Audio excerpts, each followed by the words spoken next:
Welcome to Litbit channel. Today we will see tragedy and its nature, function and kinds. Let's we see the Greek concept of tragedy and Aristotle influence. First one, Aristotle's Poetics offers a true theory of tragedy, significantly shaping English tragedy, including Shakespearean work. It was influenced not only by Aristotle but also by Seneca and medieval ideals. Greek versus modern tragedy. Modern tragedy is often associated with unhappy endings, whereas Greek tragedy is defined by its serious tone rather than its conclusion. Notably, some Greek tragedies had happy ending. Origin of the word tragedy. The term tragedy derives from the Greek word meaning goat song, linked to the traditions of awarding goats to winners of dramatic contrast. Structure of a Greek drama festivals. Each day of a festival feature 4 plays, 3 series, tragedies and satyrs play and comic or burlesque performance. Aristotle perspectives. Aristotle analyzed Greek tragedy as it was understood in his time.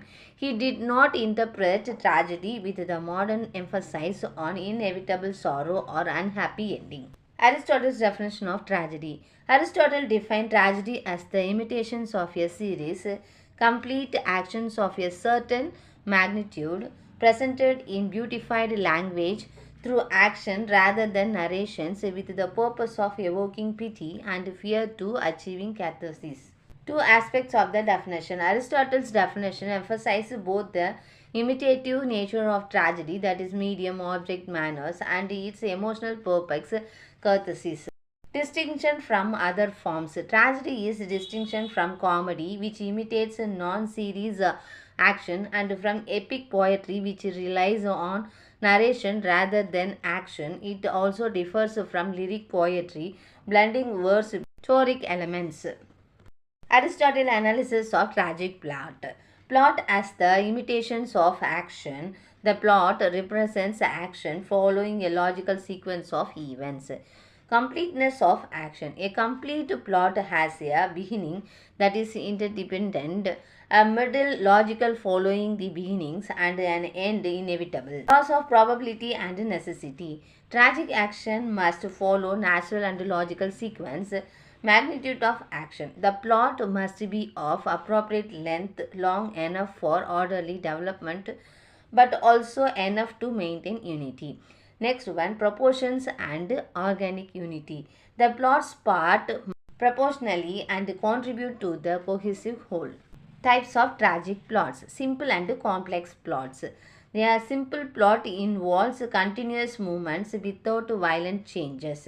A complex plot includes perpetuity and anachrosis. Next one, definition of key concept.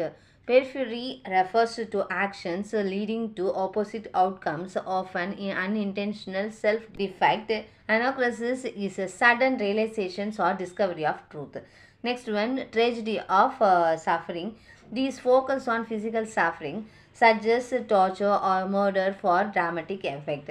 Criticism of sensationalism. Aristotle disapproved of excessive horror or sensationalism, which were common in Senecan tragedy. Next one, the ideal tragic plot. Purpose of the plot. The ideal tragic plot evokes pity and fear, fulfilling a tragedy emotional function. Plots to avoid stories where a perfect good person falls into mystery, a bad man raised to happiness, or an extremely bad man falls to mystery, as this fail to evoke pity or fear. Ideal plot focus is on a good but flawed individual, which downfalls is due to an error or misjudgment. Shakespearean examples are Shakespearean hero. The pleasures of tragedy. The tragedy aims to evoke both emotional and intellectual pleasure. Then types of pleasures. Incidental pleasure arise from catharsis, purifying pity and fear. Pure pleasures comes from engaging with lifelike depictions of suffering. Catharsis and emotional control. Tragedy refines emotions by channeling them towards a morally appropriate response. Impact of plot devices or porphyria and anachrosis enhance the emotional and dramatic power of the action. Broader insight of tragedy offers a deeper understanding of life change, fostering internal illuminations. The Aristotle elements are unity of plot, dictions, and spectacle contribution to the overall aesthetic experience. Comparative importance of plot and character. Tragedy as actions is imitate actions rather than characters. Action depicts transitions from happiness to mystery. Primacy of plots is the core of a tragedy, combining overword events and internal emotions to drive the story. Drama as performance or character reveals themselves through their actions in performance and not descriptions. Purpose of plots portrays a character transition due to their own action. Importance of plot is essential to tragedy. Without it, tragedy cannot exist. Aristotle's concept of character. Two meanings of character. Characters are the figures in the play personing, but they also embody moral tendency ethos. Ethos represents moral dispositions, while Dionia reflects intellectual reasoning expressed through speech and action. Revelations of character is revealed through choice, speech, and action, reflecting moral tendency shaped by past behavior. Character subordinate to action, the formations of character through action. Natural capabilities or physical sense, such as seeing and hearing, are innate and do not involve moral character. Character and actions or moral character, virtuous or victorious, is acquiring through repeated actions rather than being innate. For example, a builder becomes skilled by building. Similarly, one becomes good or bad through consistent good or bad action. Formation of habits or repeated action develops habits that gradually shape an individual character over time. Then character is subordinate to actions in both life and drama. Character is formed by action, dependent on action, and revealed through action. The moral dispositions of a person is evident only in their action. The relationship between plot and character. First one, primacy of plot. Aristotle regards the plot as the soul of tragedy, with the character being secondly in importance. Defining the plot is the systematic organizations of action that reveals the moral bent of character. Then character actually through the action. Character in the ethical sense become meaningful only through purposeful action directed towards a specific goal. Ethical action involves deliberate movement towards a desired end, setting it apart from random chance or merely circumstance.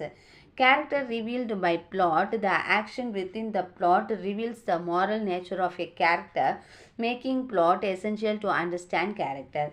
The limitation of descriptions. A mere description of character is incomplete. Character is fully released only through action as a part of the plot.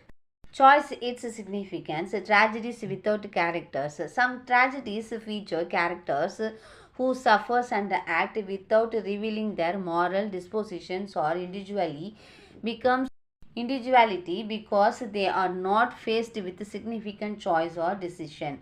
Revelation of character is revealed through the choice the individuals make and the methods they employ to achieve their goals. Deliberation and individuality. Deliberations are the process of considering choice and means is essential for revealing characters and individuality. Even stereotypical characters are distinguished by the ends they pursue and the decisions they make. Role of speech plays a crucial role in revealing character by expressing choice and desires. It acts as a form of action that externalizes internal deliberation. Externalization. Internal deliberations and speech become dramatic action when externalized, leading to observable consequences. In Samson Agonist, Samson's speeches reflects his moral grandeur, guiding his choice and culminating in the final catastrophe. Means and ends. The role of character in drama. Character in actions. Characters are actualized only through their words and deeds, existing primarily to fulfill their dramatic purpose. Subordinations to plots or character is subordinate to plot, which derives the success or failure of a drama, much like movement determines victory in sports. Tragedies without characters. A tragedy may lack character developments if its figures act without recognizing their moral dispositions or making deliberate decisions about the method to achieve goals. The ideal tragic hero, according to Aristotle. The ideal tragic heroes should be fundamentally good but not perfect. A perfect hero's fall would provoke shock rather than pity, while an entire wicked figure's downfall would seem deserved and untragic. Tragic villains, despite Aristotle's ideals, villains like Macbeth can also serve as a tragic heroes. Their willpower and misuse of extraordinary gifts elicit tragic sympathy. Saints as tragic heroes. Aristotle argued that saints are unsuitable as a tragic hero because their moral victory overshadows theirs, diminishing the audience pity. Drama requires an active and compactive hero. Hamartia, the hero's downfall arises from hamartia, an error of miscalculations rather than moral depravity. The flaw is one of judgment, not character. Position of eminence. The tragic hero must hold a position of high social stature, as a fall from such a height creates a profound impact. However, modern drama has shown that even lower class character can embody the tragic hero. Thank you viewers. Thanks for watching this video.